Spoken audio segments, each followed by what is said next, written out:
So if you look at the data, it's about 50% of e-bike purchases are direct, they're bought online. So they're shipped to someone's house and they assemble it themselves. And so not all of those companies that are doing that are not reputable. UL listed or UL certified that don't have testing that goes on.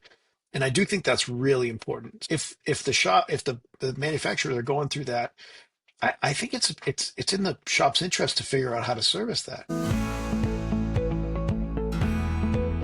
Welcome to Spokes and Strategy, Marketing the Bicycle with Brandon Morphew and Chris Mehlman of Miso Partners.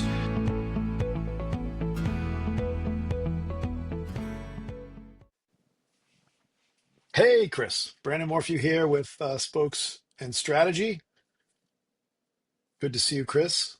Yeah, nice to see you. And yeah, it's good to be chatting about 2025 and how things went for shops and yeah, I mean I guess a little bit beyond that as well. It's crazy to think that we're already through another year. Yeah, it's pretty wild to think, but it's also exciting. I mean, there's so much on the horizon for 2026. So yeah. Yeah, I guess, just thinking about um, highlights for me. I mean, this has been, our best year yet at Miso Partners. It's been a wonderful opportunity, working. I think this is 2 years we've been working together, and I like, think to the day pretty much. I think it was yeah, right right it was right before Christmas. it Yeah. was, it was. Yeah, so it's been a really interesting year. So I think, we have a new administration. They've been very, vocal with their and quite literal with their tariffs, and it's really impacted the bike industry. I think we've seen that a lot. There's always I think looking forward and what is this 2026 going to be like, and an opportunity to kind of um, project the trends and the things that are happening. But it's a great opportunity to look back, do the Spotify year in review, or the Wrapped, I think they call it, and or everybody's doing it now. So I guess from your point of view, what are some of the things, if you just off the top of your head, that are kind of top of mind for you in 2025 as we're coming? What are the things that happened for you, either personally or things with the agency, or even that you're seeing with shops that you've been, could be good, bad, ugly? I'd say roller coaster would be the theme of the year, and I think that can apply to shops and to the world in general with everything going on.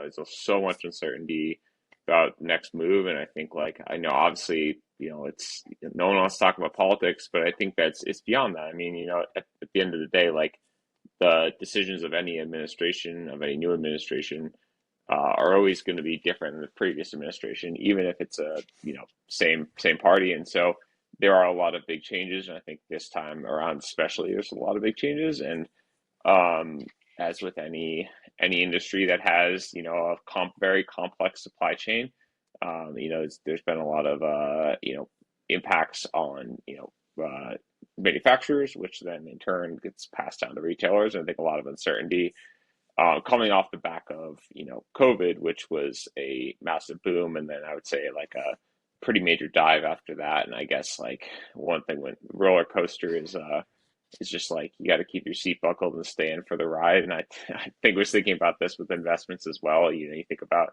you invest when you're young, and if you get too involved with it and start freaking out when things happen, it's actually worse. You just need to just let it be. And obviously, that doesn't always work in this industry, but at the same time, sometimes the sudden panic can be the worst because it's like what happened during COVID, where not necessarily in that case sudden panic, but like, oh wow, we'd order as much as we possibly can, and it's a spur of the moment, emotional decision, and it comes back to bite you. And I think that right now it's a similar situation where kind of have to step back and be like, okay, you know the economy's been through crazy stuff before. You've been through you know difficult decisions from administrations, and I think you have to think about that as a bike shop and how like what's the long term vision, not just we need to survive to next week. So we're going to make the best decision for next week. Yeah, I think it's staying grounded in challenging times is hard. I think in general it's a challenge. Um, the the interesting thing, and I think you've seen it this year, I don't believe, and I'm still, I know the numbers lag a little bit, but, and there isn't really an accurate reporting, but there's some research. I don't think participation's down. Like I think people are still riding their bike, they're getting out, they're enjoying it. There's probably less new bike purchases happening, right? So if we think about Yeah. like, how many new bikes, if you buy a new bike every year or every other year, or what that cadence is, it's probably a little more um, of a hesitation from, in general. What does that mean? Well, you need to buy parts, you need to buy. So I think, service, and we talk about this, service is I think playing a very significant role for shops. And so how do you maintain that, profitability, volume, as it shifts more towards service. So I think that, I think it's pretty clear to me, service, and that's mountain bikes, yes, that's gravel bikes, yes. But the thing for me is that e-bike piece just seems like it's just, I mean, there's the sort of current news, I think just today, Rad Power, maybe it was yesterday, but Rad Power, and again, we're recording a couple weeks ago, so this is old news now, but It's on they filed December for bank. 18th. Yeah. Yeah, they filed for bankruptcy. So, um, that's, I think in some ways it's disturbing that they had a recall, a request from the government to recall. They said they couldn't do it. At least that's my understanding of the scenario, and so they are, getting bankruptcy protection. That's unfortunate, and I think it's not aligned necessarily with what's, at least what I'm seeing is what's happening is that a lot of people are buying e-bikes, I think, and I don't think that's going to change either. That's going to be a consistent Yeah. opportunity. I think that it's a challenge, just getting to the e-bike thing. It's as this sector grows in the U.S. I can say from having been to Europe several times and soon enough being permanently over there, it's much more advanced over there. But I also think that there's growing pains in the US, and some of that comes with regulation of actual usage. So, for example, here in Colorado Springs, where I live, there has been long been a debate about e-bike uses on the paths, and they finally approved them officially for Class 1 e-bikes, I believe, which are the pedal assist ones, not the throttle ones. And so there's classification debates and stuff. And then there's the issue of safety of product. And so we're in the US, we're very accustomed to, finding really cheap things, which is great. But when you're dealing with very large lithium batteries, that has become a major issue. And, this is a machine that you're riding at high speeds on. And so Rad Power had several lawsuits against them about this, and they always had the recall issue. And so what we're dealing with is more and more people buying these bikes. Shops not wanting to service them because they're a bike brand they've never heard of. They don't want to be liable for any problems, well, with this brand, and so it definitely has caused a lot of growing pains. And I think like for shops that can, convince people that look, it's worthwhile investing in the slightly nicer e-bike because it's going to pay off in safety. In the same way, when you buy a car, you look at how safe it is. When you buy a house, you look at how safe the neighborhood is. You don't buy a used car that has an axle falling apart or something like that. Mhm. It's the same thing with bikes. Like you have to think about that. And I think e-bikes have also opened up the sport to a newer audience who just maybe doesn't have the education to understand the importance of this. And so that's something that I think is all on bike shops, and it's also just on the general cycling community to, and I'd say the government also to lead that education to understand, yeah, like this is why it's important buying a reputable brand. I have a little bit of a different take on servicing the e-bikes because I think so. If you look at the data, it's about 50% of e-bike purchases are direct, they're bought online. So they're shipped to someone's house and they assemble it themselves. Um, and so not all of those companies that are doing that are not reputable, right? So there are some. I think there's bound to be some that aren't UL listed or UL certified that don't have testing that goes on, and I do think that's really important. So like having some standards, and if the shop if the manufacturers are going through that, I think it's in the shop's interest to figure out how to service that. Like if you think about like a lot of this equipment, and I've talked about this with a few people, but where else are they going to go? So you have this audience right now that's just genuinely in need.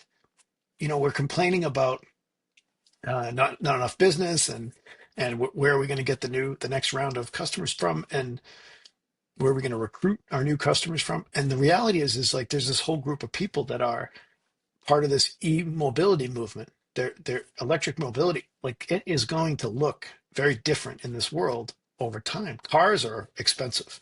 Cars have been subsidized. We subsidize oil, we subsidize the car manufacturing, all of that stuff. It's expensive, and as more cost pressures come into the system, and we get more, I just look at the two car family as a rule, and I think it's going to be harder for folks to do. I think you're going to see more folks opt for an e-bike or some other e-mobility scooter, an e-scooter. You're going to see. Yeah, And so where do those customers, assuming that the product is safe, like I think that's a real important consideration. Even the e-motos, which are kind of like not e-motorcycles, they're more like a moped, the e-moped kind of thing. When I look at that, like that's a really viable way for people to get around. It doesn't have to be this thing that ruins everything. It can be a really good replacement for a car. And the reality is a car is traffic.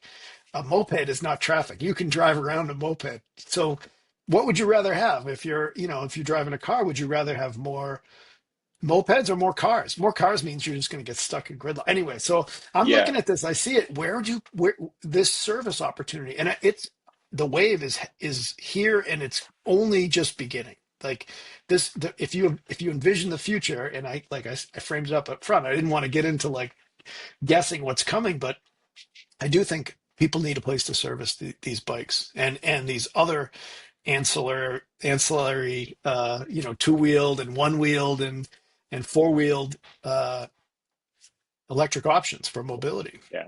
I think at the end of the day though, like rad power bikes, UL certified, and it's liability. And I think Well, there's a few things. the ones that got recalled were not UL Yeah, so certified. the newest ones are, and there's definitely like there's a challenge because it goes back to the delineation of what's an e-bike and what's a motorcycle. And I think like if you're a bike shop, servicing motorcycles isn't in your core competency. And even Yeah. those e dirt bikes, if you Mhm. look at the way those are set up, those are Mhm. better off being serviced by a motorcycle shop. Just the I've, motors. I'm maybe gonna yeah. So I've yeah. looked at those I think we drivetrains, could. and Yeah. it's a very different. They don't use any like bike componentry on them, like Mhm. normal bike componentry, and so Yeah. it's just a different.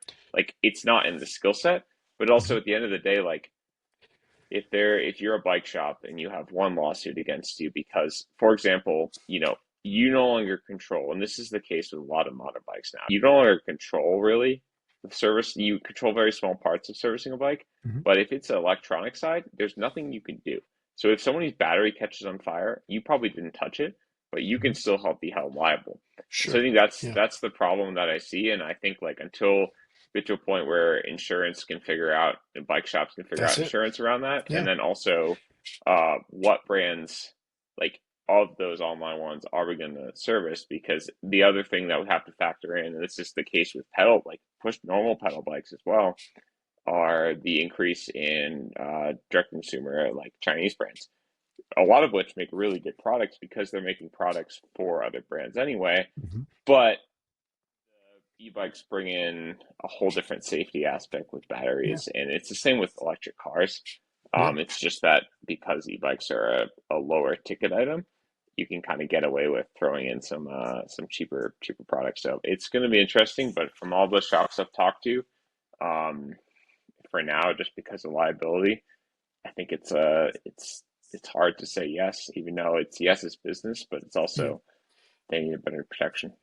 So I've been having some conversations around this specifically, and I will just say that I know that there are shops that are servicing, and you're right, insurance is the biggest thing. So understanding what you're covered, what you're not, and protecting yourself in that space. So like what is it that you can work on? What is it that you can't? Because frankly, like I think this is where a big chunk of the business is going to go, the industry. And so again, that's a prediction. That's not what this is about. But I do think clearly e-bikes are where it's happening, right? Like this is, and I don't think this is going away. I think this is going to continue to grow. I think commuting, similar around pressure, around like what's happening with, you know, folks maybe going down to a one car family commuting. You know, it's like to me, it's like what is a commuter? Commuter needs accessories. They need fenders. They need lights. They need, you know, all the gear. They need all those things, bags, all that. It now is part of the equation. So to me, like this is all, even if they're not, again, going back to, you know, if they bought their bike online, what a great opportunity to get a customer and maybe upsell them in the future. Like that's, I think this is, you know, some of that conversation because a lot of they can work on a lot of the bike. They just, you know, maybe if it's the battery, they don't want to touch the battery, don't want to touch the motor. I understand those things. So, Yeah, um, I but guess I yeah, deflect to, you know, talk to your insurance company because they'll tell you what they cover and what they don't. yeah, the reality of a living in a litigious society. Mhm. So and what are some other things you're thinking about in 2025? Maybe on a different note. I mean, again, it could be personal, could be on the business side. Just reflecting on it. Yeah, I think I've talked to you about this, but I have had a wonderful experience with AI on a personal level. So I love using ChatGPT, and I create these GPTs for, you know, we use them, you know, for work. And I have created like a personal GPT for my own fitness, my personal goals, and I've been having a blast with it because every week, Friday evening, I recap my week, how I did like against my goals, like what I did from a fitness point of view and what I did from a business point of view, what I set out to accomplish that week, what I did, what I didn't. I look at like my calendar, I look at my communication and the work that I did, um, and then I plan my next week. So I sort of celebrate the week, and but I use this GPT to help. I talk to it. That's probably to me has been one of the most uh, empowering because I'm terrible. I'm like a chicken pecking when it comes to typing. You know, beep beep beep. You know, not using two, you know, more than two fingers at a time. So it's that has been revolutionary for me, and so being able to use that, I apply it to so many parts of my life. But that one thing, like I have a training plan, I upload it into there. I have like my personal goals. I upload my personal goals into it. I have like um, uh, professional goals. So the business plan for Miso Partners is in there, and I talk to it every week. I have at least one conversation with the GPT around what's going on and what are the things that are going to really help me move the needle. And I've come up with some great ideas. I have every time I walk by the stairs in the house. So I have my office is on the first floor, and I have to go upstairs to the kitchen, and so I walk by my gym, and so I do some body weight resistance every time I walk by, and it's like, you know, some push-ups, some Yep. sit-ups, some, you know, and that idea came from kind of the conversations with the GPT. So for me, I think this technology that's coming, I think it's going to be bad, and it's also going to be really good. You know, it's going to be both. It's going to be awesome. So I'm enjoying that part of it, and I think it just keeps getting better as we move forward. It's also going to get worse. So, you know, fake spam calls are going to get worse, and people impersonating, you know, pretending that there's someone, a loved one, and trying to scam you, like that's going to get worse, and we'll figure out ways to get it better as well. But I think Yeah. to me, like that's been one of the unsung heroes is that integrating AI into my life personally. I also have to say, like integrating it into the work. I think I do more, you know, now and do more. than I've ever been able to do professionally. Like I think it's really this. There's some AI slop in there. I think you and I talk about that regularly. This like stuff sneaks through the cracks, so you have to be diligent, and it's way more.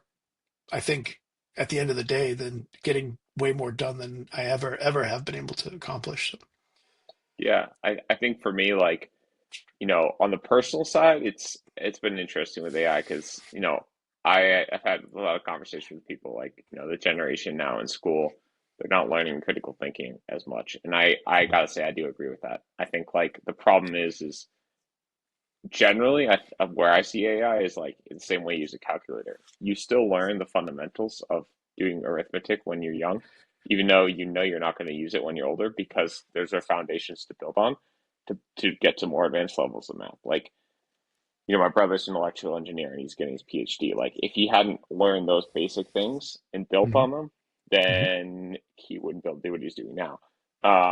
And I think the one thing with AI is my concern is like people not learning the fundamentals, like how to write, how to communicate, all that stuff.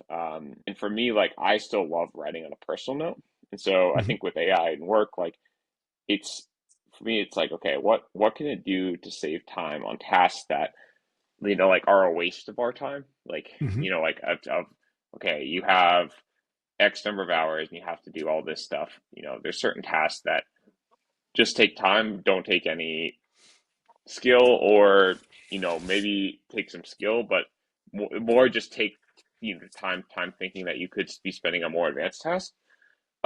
So I feel like it's useful there, but from a personal note, like I mean, I love writing. So that's kind of like fully dove into my Substack this year and kind of found my niche in racing and found my niche in like content creation. And I love to write. Like, and I think like that's not going to change. And it's been interesting because as a content creator, like, it's actually like, it's kind of tough because sometimes I'm worried that people are going to be like, oh, well, like, are you using AI? And like, I know like I have a certain voice and tone and it's very different than AI.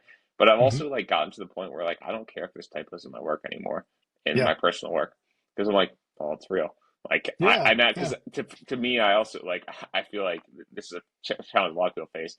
If you start analyzing stuff too much, you make it worse. So if I just like write it, proofread it once, get it out there, I'd rather do it that way. But yeah, it's been an interesting year to see the growth of how AI is helping. Like I think there's some things like coding, for example. Like hmm I took one coding class and that's super helpful. It just summarizing things like meeting notes. I think that's helpful as well because then you're able to not just have to be typing all the time. You're able to be like hmm in a conversation, which I think is really helpful. But yeah, it's been an interesting year for that, and I think there's definitely started to be some pushback, and there's going to be a major pushback in the same way there's pushback in social media. Like you see what's hmm happening in Australia right now, which I think is a great hmm idea. Banning social media for Yeah. kids, like Yeah. I think so really too. hard to do, Yeah. but it's going to be interesting to see what happens in 2026 with AI, with social media, with games, all these different technologies, and especially how it's applied to people under 18, like kids, Yeah. and how schools handle that. Well, it's interesting you mentioned the calculator because I feel like when this calculator thing has had a similar role in schools, like this conversation around like being able to use your calculator and like that has had this sort of like s- uh stigmatism, is that the right word? Stigma, Stigma, stigma. stigma. Yep. Yeah, stigmatism with your eyes. So a stigma, it has had that same stigma, and I think this is a natural fear that we have as a society is, and I think it's founded in some ways. It is important that people are able to critically think, but that's been going away for a long time. That's not new. Like the Yeah. lack of critical thinking has been absent. And you know this. The lack I of have, boredom. I think more basically, yeah, like no one can be bored. You can't be bored anymore. It's like it's give me not a this thing. thing. I Yeah, I have something I want to add on the boredom thing once you're done. Yeah, go yeah. ahead. No, no, you please, yeah.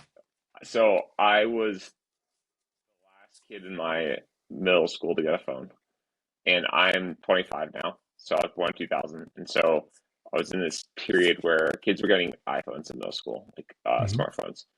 But Jeez. there still were some kids with flip phones, Mhm. and there was no 5-year-olds with iPhones, which is now apparently a thing, which is unbelievable to me. Yeah. So I was the last kid in my middle school to get an iPhone. Same thing, like iPod, didn't have one of those until I was like older. I didn't have TV, didn't have video games, and of course at the time I was like, this is so annoying because be sitting on these like bus trips, like places, and everyone else is listening to stuff, and I was just like staring out the window. It's like just learning to be bored, and it's like it's actually like Yeah. it's a skill because Yeah, it is a I skill. now I can't do it now. It's like now I have a phone, of course. Now I have a Mhm. laptop. Now I have Yeah. all this technology, but I'm Yeah. very thankful for that because and yeah, I mean I think like I'm very thankful my parents. I was the same thing. I was the last kid in my high school to get an iPhone, get a smartphone. It was the same thing. I was like, at the time, I'm like, oh, this is so annoying. I have one of these like Yeah. slide phones with like a little keypad. You can just Yeah. text and call, and that's it. But um, it's now considered a skill to be able to be bored, and it's something we just don't do anymore. Yeah. So Yeah. Well, we don't put ourselves in those situations, and you can, right? You can go on a hike and bring no technology with you. You can um, meditate. That's part of my day is meditation, and it's a sometimes it's really uncomfortable. It's really uncomfortable sitting with yourself for 20 minutes. That's like yeah, and I do think there's you and I have talked about this. Is one of my sort of longer term goals is foundation around critical thinking, a nonprofit around building curriculum for young people around mindfulness and critical thinking and conflict resolution. Because I think these are big challenges for human beings. conflict Is resolution especially Yeah. right now. Well, yeah. I Yeah, mean, we should be able to have a conversation and with exactly. different ideas, and we're not all going to agree. I mean that and we don't. We agree on a lot of things, but we're not always going to agree. So yeah, and more to come on that because it's been something I've been working on for a long time. A lot of it is set, so I just have to turn it on. But I'm been more focused on the agency these days. So this is good stuff. I feel like there's a lot more that happened in 2025. I really enjoyed bike racing this year. I enjoyed getting out myself personally and riding my bike. I had some great rides this year. I really enjoyed my time. I know you did some pretty amazing rides this year. Like just Definitely enjoyed myself on the bike this yeah, year. Yes. yeah, that Badlands, man, that is something else. It just Yep. still I'm scratching my head over that one. That was Going back there in 2026 as well. So, but it's awesome. yeah, Yeah. it's like creating those experiences, and obviously this isn't totally directly related to bike shops, but also I think that if you're a bike shop owner, no matter how tough the year has been, I'm sure you can think back on some periods where it's like, oh, that was actually sort of cool. It was cool. Like it was cool when I met this customer, had this experience, had this interaction, or you know same way that Badlands was absolutely miserable for all 41 hours of it. But I look back on that and I'm like, that's actually pretty cool. And I think it's a Perspective. similar thing to anything in life. Yeah. It's all about perspective. You can see the glass half full or you can see the glass half empty. But either way, that's what's happening. Yeah. Yeah. Well, awesome. Well, look forward to 2026, and Me yeah, too. this will be coming out in next couple of weeks, either maybe late 2025, early 2026, and yeah, we'll get things rolling. Well, thanks again, Chris. It was, as always, great chatting with you. Awesome. Thank you. Okay.